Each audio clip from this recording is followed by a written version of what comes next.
Hi, this is Christy Knighton, and I am about to share Artifact 6. Standard 3.1 Implement Learning Experience for Students to be Empathetic and Socially Responsible.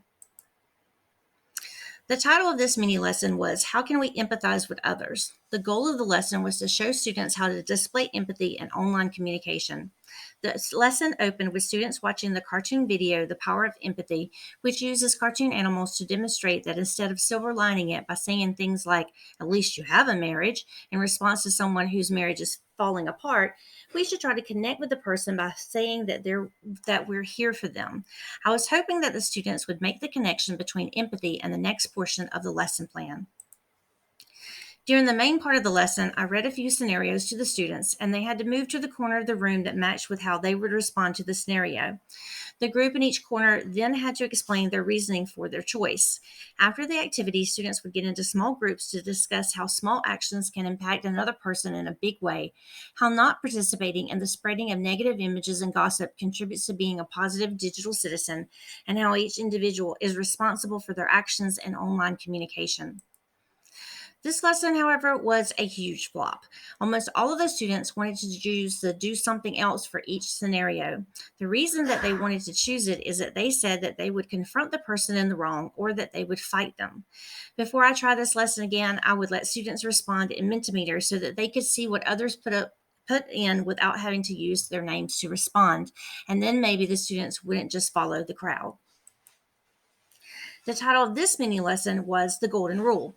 The goal of the lesson was to show students how to display empathy in online communication. In the lesson opening, we read the very short poem Underface, and I asked them, do you have an outside face and an underface? Why would we show some things to the world but hide the others? In the lesson, students had to walk around the room and look at the Golden Rule quotes from around the world. They had to pick their favorite one. They then got into small groups to discuss why it was important to remember the Golden Rule when interacting with others online. They recorded their discussion on a Google Jamboard.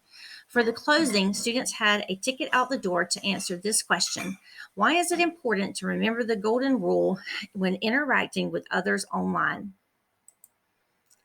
If I were to do this activity again, I would need to come up with some way for them to spend more time with each quote. Artifact 6, Standard 3.3, mentor students in safe, ethical, and legal use, including intellectual property. I found this on The title of my third mini lesson was Where Do We Draw the Line? The goal of the lesson was to help students understand the ethical and legal consequences of poor choices that people make when posting online. The lesson opened with students viewing two videos about the First Amendment and answering questions about the videos on a Google form. After viewing the videos, students discussed their answers with a partner, and then we had a whole class discussion. The purpose of this opening was to have them really understand what it is that the First Amendment both guarantees and limits. In the work section of the lesson, I displayed a copy of the First Amendment on the board, and we discussed the two ways that what students post online and off campus can still be subject to school discipline or even criminal charges.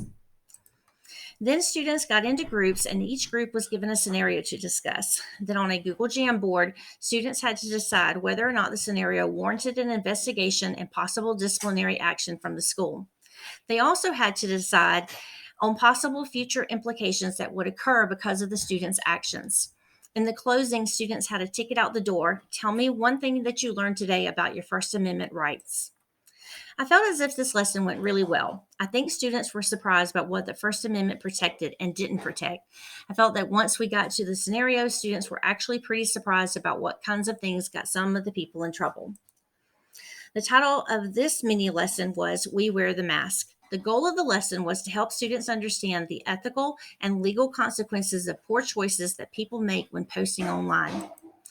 The lesson opened with students listening to Paul Laurence Dunbar's poem, We Wear the Mask. We thoroughly discussed the poem, and the purpose of the opening was to hook students by discussing what we had about ourselves from other people as a segue into the ethics of things like filters on social media or people being untruthful on social media. In the work section of the lesson, students watched Are You Living an Insta Lie? The video is really good for showing that just because someone's life seems perfect online, that doesn't really mean that the viewer sees the reality. In the closing, students had to go to a Padlet page and they had to post their answers to this question. If you aren't being truthful on social media, are you being unethical? They then had to choose a scenario from both of the next two columns to respond to. I felt that this lesson did not go as well as I was hoping that it would. Artifact 6, Standard 3.4, Model Responsible Use, including protection of digital identity and personal data. The title for my first mini lesson was Our Online Rep. The goal of the lesson was to help students understand the different ways that advertisers collect information about users to send them targeted ads. The lesson opened with this question: what is spam email? We then discussed answers. Next, we watched a TED Talk about what happens when you reply to spam emails. Afterwards, we discussed the video and answered the essential question: why is it important to manage our personal data and our digital identity? We next discussed the definition of privacy. In the work session of the lesson plan, we watched two videos. What can you do to protect your online rep? And what are cookies and what crumbs are you leaving on the internet? They worked with a partner to answer questions on a worksheet about a scenario where a student posted a picture of shoes he was thinking of buying. Later, he notices that he has begun to get ads for shoes on several platforms. The title for this mini lesson was Stepping into Our Digital Footprints. The goal of the lesson was to make students aware that they are sharing information online whether they know it or not. The lesson opened with this question: what kinds of things do you, your friends, or your older siblings do online? Students had to respond anonymously using Mentimeter. We then discussed all of their answers that came up in this word cloud. I next asked them the definition to define personal information. They then went back to the Mentimeter presentation and named one piece of personal information that they give away while they are online.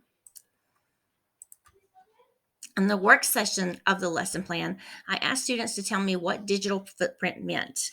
They had a chance to discuss it with their elbow partner before we discussed it as a whole class.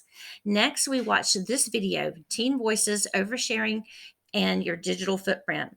I asked students to watch and look for the answer to this question: what are some of the drawbacks of social media use that the teens brought up? We then looked at these two photos that you find here to see the differences and discuss how easy it is for someone to manipulate a photo. Thank you.